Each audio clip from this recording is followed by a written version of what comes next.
This is Group 23A representing IIT Kharagpur and hereby presenting the report for Phase 1A for the 2012 edition of Texas Instruments Analog Design Contest.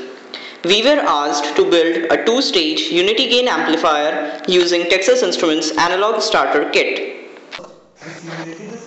First, we simulated the circuit using PSpice using the schematic as shown. Now we downloaded the PSpice model of TL082 as we can see here from the TI website to get authentic results. This is our magnitude response and this is the phase response as obtained from the circuit. This is our hardware implementation. Now for the first part of the experiment, we applied sine wave of amplitude 1 volt peak to peak and varied frequency from 1 kHz to 1 MHz. As we can see, this is the output.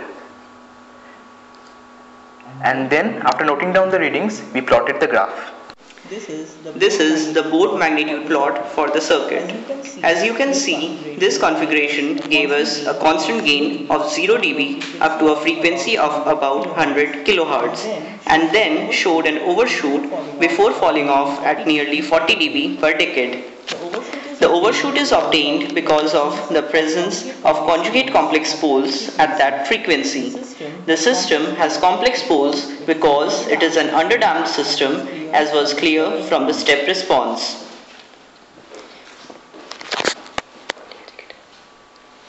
This is the phase response plot.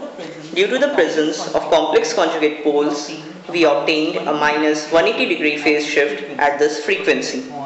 Was quite similar to the simulated response. For the transient response, we applied square wave of 1 volt peak to peak with frequency 100 Hz. Now to visualize the transient response properly, we had to decrease the time per division knob. As the frequency is low, we observe both the transient as well as steady state response. But as we increase the frequency, we can get only the transient response as the input voltage changes before it reaches the steady state.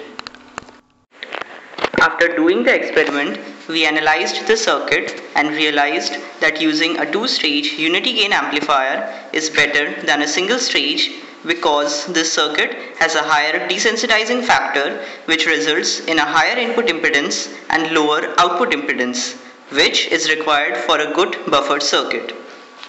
In conclusion, it was a nice experience working with the analog starter kit for phase 1A of the competition. Thank you.